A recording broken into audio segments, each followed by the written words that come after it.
It was me. I was the one who, in front of a camera for the entertainment of my millions of followers, doused my mother's old dog-eared Bible in lighter fluid and set it ablaze as I laughed. I felt the heat on my face and mistook it for the triumph of reason over superstition, the ultimate act that would cement my channel as the ground zero for atheism online. It wasn't just a book.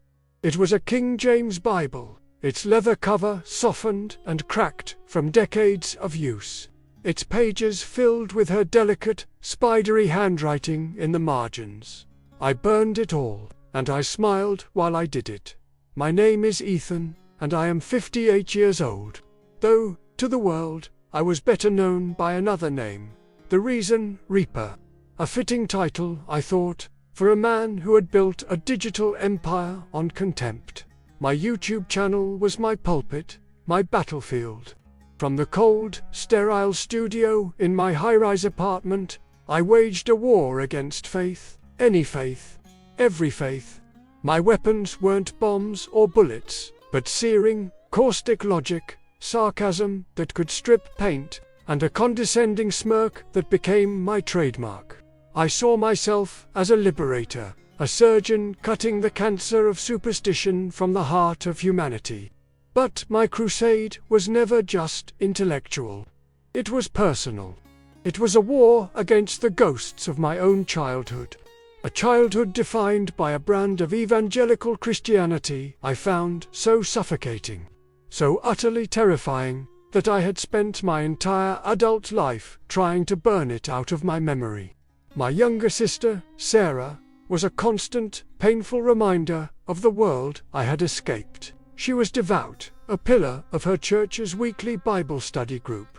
She was everything I wasn't, gentle, forgiving, and full of a faith that, to me, looked like a cage. After every particularly controversial video, my phone would ring. It would be Sarah, her voice thick with tears, not attacking me, but begging me. "Ethan, please," she'd whisper, "please stop. You're hurting people.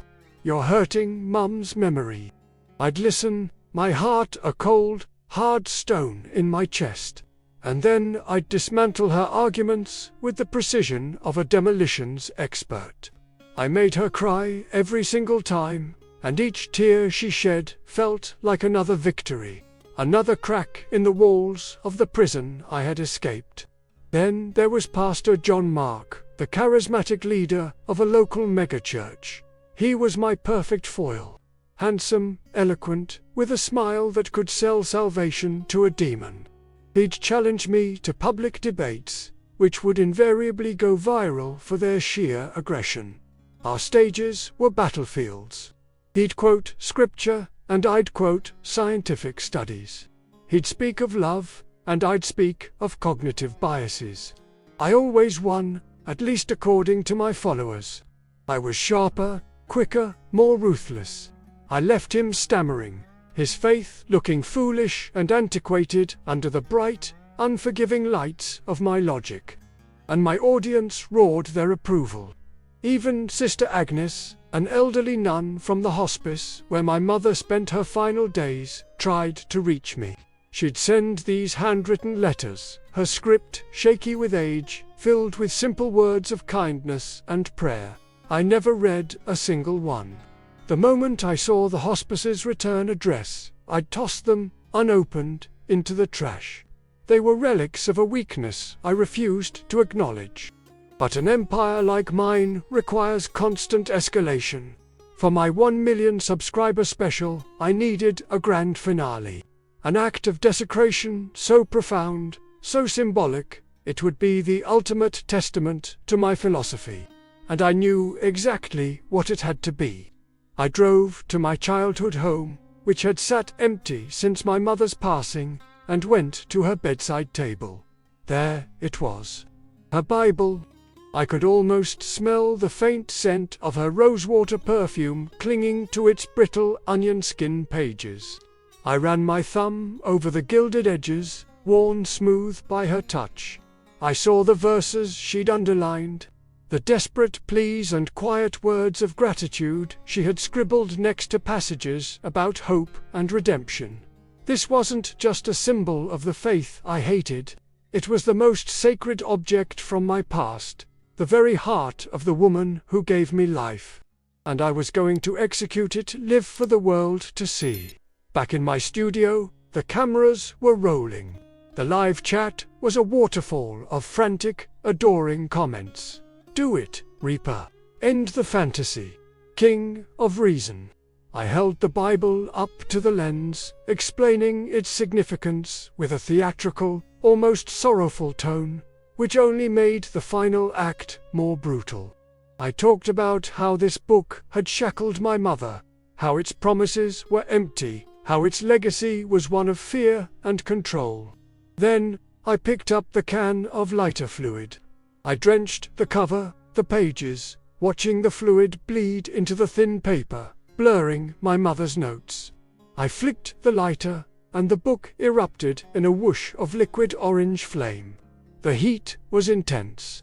I held it up, a burning effigy, as the pages curled into black, fragile ash. I laughed. It was a raw, triumphant sound. I had finally killed the ghost. I had proven that nothing was sacred. If this story, if my confession, has already struck a chord with you, I ask you to stick with me. This is just the beginning of what happened. This was my peak, my throne of reason, but it was built on a foundation of ash. If you want to hear the rest, please subscribe to the channel and click the bell so you don't miss what comes next. And, for some reason, I feel a need to ask this. Please, let me know in the comments where you're watching from. I want to know who's out there listening to this. It suddenly feels very important. The numbers were staggering. In the hours after the Bible bonfire video went live, my channel experienced a surge unlike anything I had ever seen. The view count climbed into the millions. The live chat replay was a blur of fire emojis and praise. King of Reason, the Reaper strikes again. Finally, someone with the guts to do it. I sat back in my leather chair, the skyline of the city glittering outside my floor-to-ceiling windows. A glass of 20-year-old single malt scotch in my hand. The ice clinked softly. It was the sound of victory. I had done it. I had reached the pinnacle of my career, the apex of my crusade. I was a king, and this digital empire was my kingdom. But, as the initial adrenaline rush began to fade, a strange and unwelcome silence settled over the room. The blinking cursor on my analytics screen was the only thing moving. The hum of the server racks in the closet felt loud. For the first time, the victory felt hollow. I had burned the last bridge to my past, a past I despised. Yet the ghost I thought I had executed was still there, sitting in the empty chair across from me. I felt a coldness creep in, a profound and chilling emptiness that the whiskey couldn't warm. I had millions of followers, but in that moment, in that sterile, high-tech apartment, I had never felt so utterly alone. I dismissed it as fatigue, the inevitable come down after a massive project. I shut down the computer, the sudden darkness making the room feel even larger, even emptier. I told myself it was time to sleep. I remember making it to my bedroom. I remember kicking off my shoes and shrugging off my jacket. And then it happened. It wasn't dramatic, not like in the movies. There was no chest clutching, no grand collapse.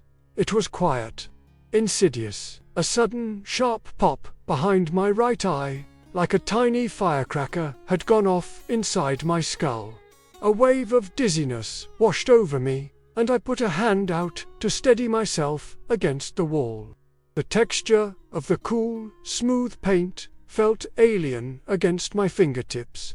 I tried to call out, to say something, anything, but the words wouldn't form. My tongue felt thick, like a piece of useless leather in my mouth. Panic, cold and electric, shot through my veins. I tried to take a step toward my phone on the nightstand, but my right leg wouldn't obey. It was just gone. A dead weight I was dragging. I stumbled, my body lurching sideways, and I fell. The impact with the polished hardwood floor was a dull, jarring thud. I lay there, on my side, my cheek pressed against the cold wood. My mind was screaming. Get up, call for help, do something. But the commands were getting lost somewhere between my brain and my body. I could see the city lights twinkling through the window, a world of life and movement that was suddenly a universe away. The Reason Reaper, the man who dismantled arguments with surgical precision, the titan of logic, couldn't even make his own leg move. The irony was so bitter, so complete, that if I could have, I would have laughed. I was trapped inside a prison of my own flesh, my brilliant mind a frantic, powerless king, locked in a dungeon of failing nerves and synapses. I don't know how long I lay there. Minutes, an hour. Eventually, by some miracle of instinct, my left arm, my good arm, began to pull me across the floor. I dragged my useless right side, inch by painful inch, toward the nightstand. The effort was Herculean. Every movement sent a fresh wave of nausea and a dull, throbbing ache through my head. Finally, my fingers brushed against the charging cable of my phone. I managed to hook it, to pull the device off the table. It clattered to the floor beside my face. With trembling fingers, I swiped and managed to dial 911. The voice on the other end was calm, professional. 911, what's your emergency? I opened my mouth to answer, to explain, but all that came out was a sound. A guttural, horrifying moan. A sound of pure, animal terror. The great orator was reduced to grunting. The next few days were a blur of beeping machines, scratchy sheets, and the detached, professional voices of doctors and nurses.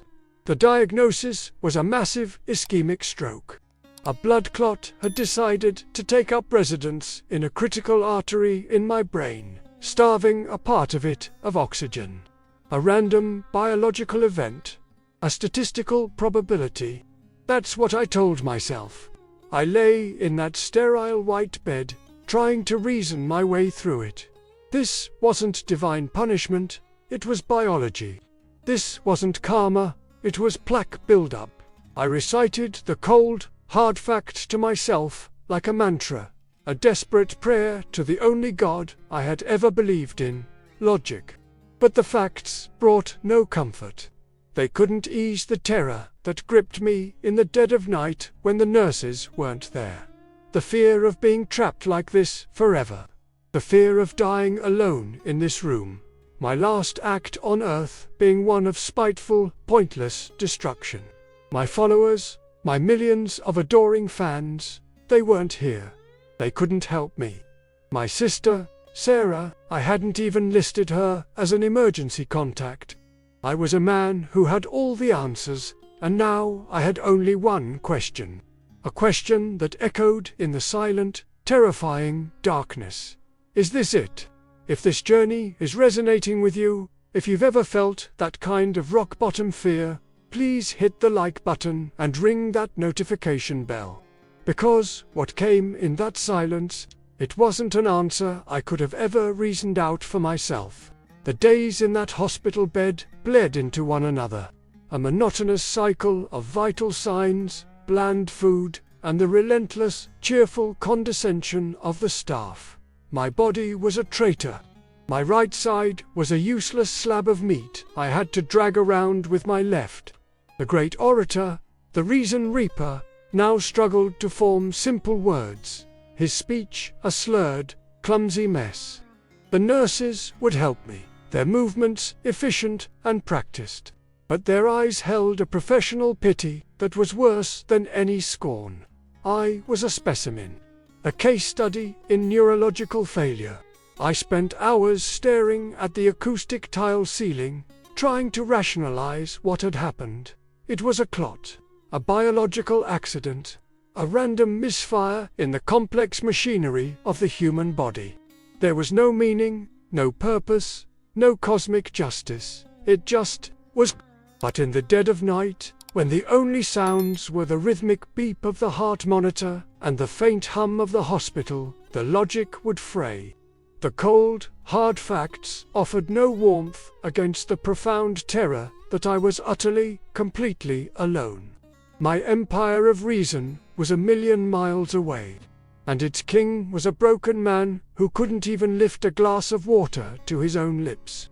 It was on the third night, or maybe the fourth time had lost its sharp edges, that I slipped into a state that wasn't quite sleep.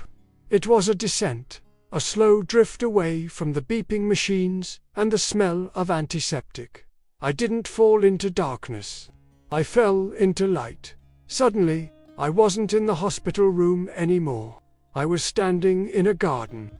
It was a place I'd never seen, yet it felt more familiar than my own home. The air was warm and smelled of honeysuckle and damp earth. Sunlight, thick and golden like honey, filtered through the leaves of an ancient olive tree, dappling the ground in shifting patterns of light and shadow. There was a profound silence here, not an empty silence, but a full one, pregnant with peace. And then I saw her.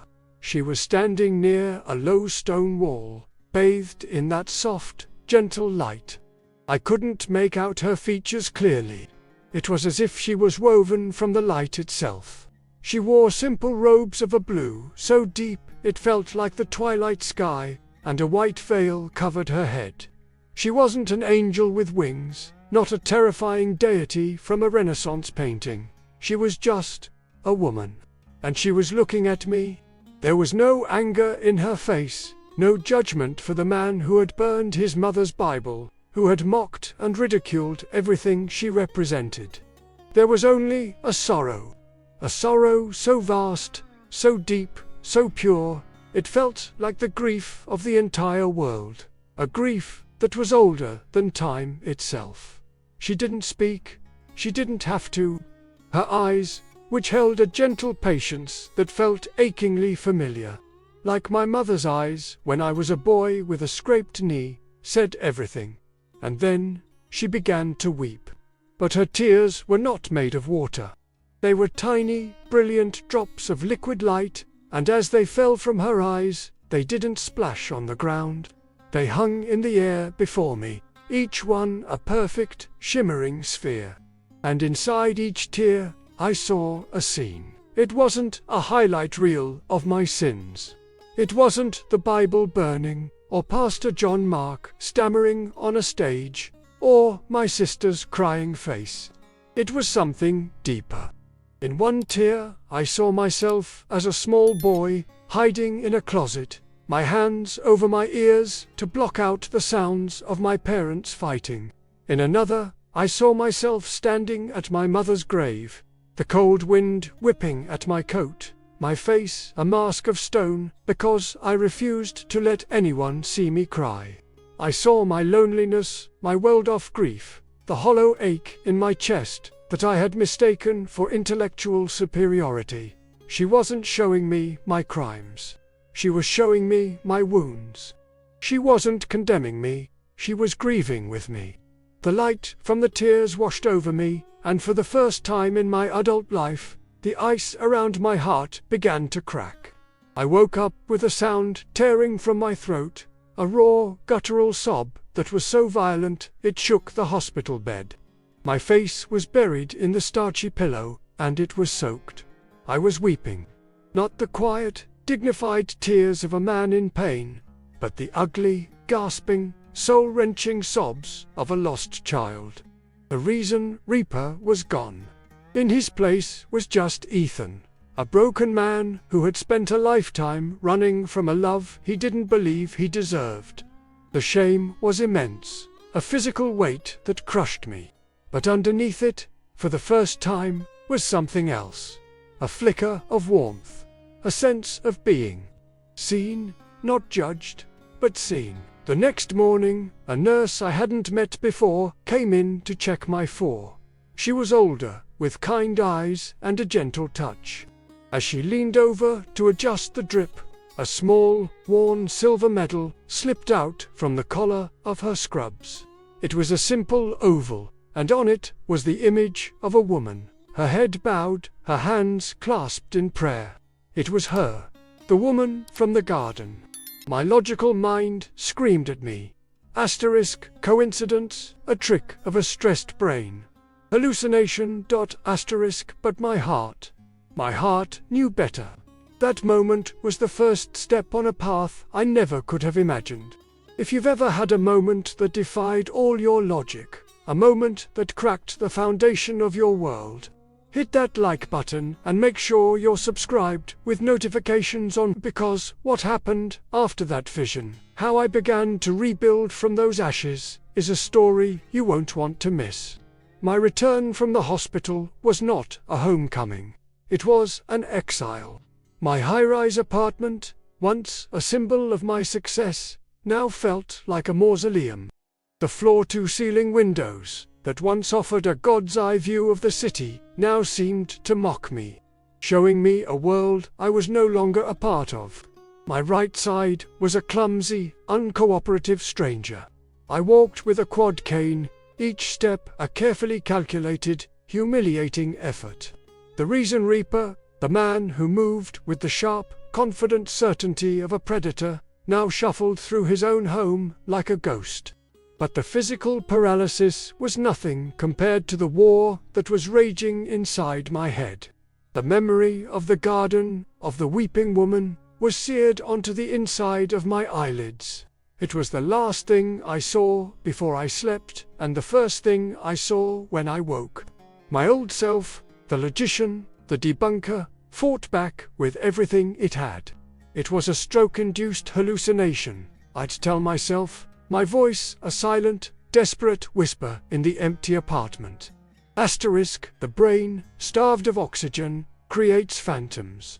It's a well-documented neurological phenomenon. Asterisk, I'd sit at my computer, my left hand clumsily navigating the mouse, and I'd pull up medical journals, articles on temporal lobe seizures, on the effects of trauma on perception. I was trying to build a fortress of facts around the memory, to contain it, to explain it away. The nurse with the medal, statistical noise. There are millions of religious people in the world. It was inevitable I'd see a symbol like that. It meant nothing. It was all just a desperate, dying brain's attempt to find comfort in the fairy tales it was programmed within childhood. I was a machine, and a part of my machine had broken. That was all. But the fortress wouldn't hold. Every night, the dream returned. It was always the same. The warm air, the scent of honeysuckle, the ancient olive tree, and her. She never spoke. She never moved closer. She just stood there, in her robes of twilight blue, her face a tapestry of light and sorrow, and she would weep. And in her tears of light, I would see myself, not the confident debater on a stage, but the small, frightened boy, the lonely man, the arrogant king of an empire of ash. I would wake up with my heart pounding, the sheets damp with sweat, the silence of my apartment screaming at me. The logic was no match for the feeling of being known, the feeling of being grieved for. It was a love so profound it felt like an accusation, a judgment on the hollow, loveless life I had built for myself. And with that feeling came the shame. It was a physical thing, a hot, coiling sickness in my gut. I would be trying to make toast, fumbling with the bread with my one good hand, and suddenly an image would flash in my mind. The sight of my mother's Bible, its pages blackening and curling in the fire. I'd remember the smell of the lighter fluid, the heat on my face, the sound of my own triumphant laughter. And I would have to grip the counter to keep from falling, a wave of nausea washing over me. I remembered tossing Sister Annis's letters into the trash, unopened. I remembered the sound of my sister's voice breaking over the phone as I systematically tore her faith, her comfort, to shreds. I had called it reason. I had called it truth. But now, in the light of those silent, luminous tears, I saw it for what it was: cruelty. A small boy's rage, dressed up in a philosopher's robes, lashing out at a world that had hurt him. I had burned my mother's Bible not to free the world from superstition, but because I couldn't bear the love that was written in its margins. If you've ever had to face a part of yourself that you're deeply ashamed of, if you've ever felt that kind of war inside your own heart, please take a moment to hit that like button and turn on the notification bell. It means a lot to know I'm not alone in this. One afternoon, I couldn't stand the silence of the apartment anymore. I just had to get out. I grabbed my cane and shuffled out the door, with no destination in mind. I let my feet, one good and one bad, carry me through the city streets. I must have walked for miles, a slow, painful pilgrimage. I ended up in a part of the city I didn't recognize, an older neighborhood with brick buildings and large, leafy trees. And then I saw it. It wasn't a megachurch, not a modern building of glass and steel. It was a small, old Catholic church, built of grey stone, with a modest steeple and a heavy, dark wood door. St. Mary of the Angels. I stopped across the street and just stared at it. I could feel my heart hammering against my ribs. The reason Reaper would have stood here and prepared a 10-minute monologue about the opiate of the masses, about the history of corruption, about the absurdity of belief, he would have sneered. But the Reaper was dying, and in his place was a man who was terrified. I don't know what propelled me forward. It wasn't a conscious decision. It was a pull, a desperate need. I crossed the street, my cane tapping a nervous rhythm on the pavement. I reached the door and hesitated, my left hand hovering over the cold, ornate iron handle. Every fiber of my being, every neuron trained by decades of skepticism, screamed at me to turn around. This is weakness. This is surrender. This is intellectual suicide. I thought of my followers, of what they would say if they could see me. But then, I thought of the garden, of her eyes. I took a breath, and I pushed the door open. It was heavy, and it groaned in protest. I stepped inside. The air was cool and still, and it smelled of old wood, melting wax, and the faint, sweet scent of incense. It was dark, save for the light filtering through the stained glass windows, painting the stone floor in jewels of deep blue and blood red. My eyes adjusted to the dimness, and I saw them. Rows of empty wooden pews, a marble altar at the far end, and to the side, a small grotto. In the grotto, dozens of small votive candles flickered, their tiny flames dancing in the darkness. And standing above them, carved from pale marble, was a statue of a woman. Her head was veiled and bowed slightly, her hands clasped in prayer. It was her. I limped down the aisle, the sound of my cane echoing in the vast, holy silence. I stopped before the statue, leaning heavily on my cane. The war inside me reached its peak. The pride, the arrogance, the intellectual vanity, all rose up, a final, desperate defense. It's just a statue. A piece of carved rock. It represents a myth, a superstition designed to control the ignorant. But as I looked at the serene, sorrowful face carved in the stone, all I could see were the tears of light. All I could feel was the grief that was not for my sins, but for my pain. My strength gave out. My legs trembled. I didn't kneel, I couldn't, but I sank onto the front pew, my body shaking. I didn't have any words to pray. What could I say? I had no right to ask for anything. So, I just sat there, in the quiet, in the candlelight, and for the first time, I didn't try to reason. I didn't try to argue. I just let my own tears fall, hot and silent, in the presence of a love I had spent my entire life trying to destroy. That first day in the church, I don't know how long I sat on that pew. Time seemed to dissolve in the flickering candlelight. When I finally pushed myself up, my cane feeling like an anchor, the world outside looked different. The colors on the street seemed sharper, the sounds of the city less jarring.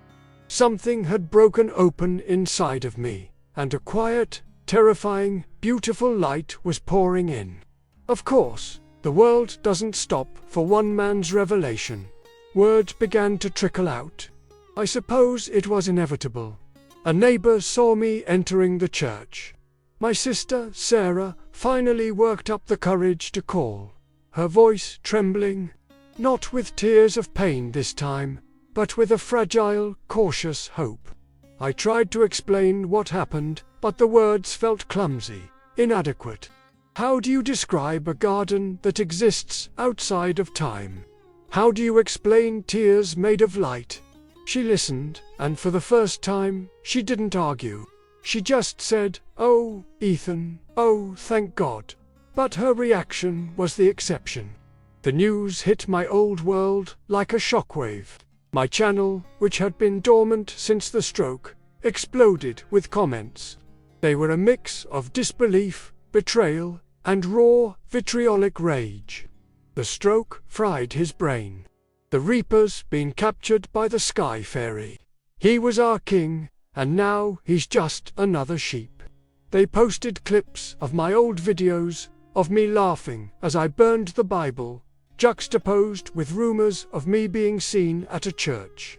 They called me a hypocrite, a fraud, a man whose mind had broken under pressure. Even Pastor John Mark, in a blog post that went viral, expressed his cautious concern for my apparent psychological break, suggesting that my experience was likely a trauma-induced delusion. The world I had built, the empire of reason, turned on its king with the ferocity I had taught it. Every argument I had ever used against people of faith was now being hurled back at me. In the past, I would have relished this fight. I would have fired up the cameras, sharpened my rhetorical knives, and eviscerated them one by one. But I couldn't. The fire was gone. When old colleagues or reporters would manage to get me on the phone, their questions dripping with condescending pity, I didn't have a debate for them. I didn't have a theory. I just had my story. They'd ask, "So you're saying you had a vision, a hallucination?" And I would take a breath, the words feeling small but solid in my chest. And I would say, "I'm saying it was the most real experience of my life." There was no arguing with it. It was a truth that had been planted in me, deeper than logic, deeper than proof. My conviction wasn't an argument to be one. It was a scar on my soul, a beautiful, healing wound that proved I had been touched by something holy. I kept going back to that little church, St. Mary of the Angels. At first, I would just slip in during the day, sitting in the back pew where no one would notice me. I watched people come and go. An elderly woman lighting a candle and whispering a prayer. A young man kneeling with his head in his hands. I saw in them not the ignorance I had once scorned, but a shared human hunger, a deep and desperate need for mercy, the same need that had brought me to my knees. Eventually, the parish priest, a gentle, white-haired man named Father Michael, approached me. He didn't ask about my YouTube channel, he just saw a man in pain, leaning on a cane, and he asked, "Son, can I help you?" And with those simple words, the dam broke. I told him everything. About my mother, the Bible, the stroke, the garden. He listened without a single flicker of judgment in his kind eyes. When I was finished, my voice hoarse with shame, he simply placed a hand on my shoulder and said, "Welcome home, Ethan. Grace has a way of finding the most lost sheep." That small community became my refuge. They knew who I was. It was impossible to hide in the internet age. But they didn't care about the reason Reaper. They cared about Ethan. They taught me things I had spent a lifetime mocking. A woman named Maria showed me how to pray the rosary, her gnarled fingers guiding mine over the beads. The simple, repetitive prayers, which I once would have called mindless chanting, became a lifeline. A way to quiet the noise in my head and focus on the mystery.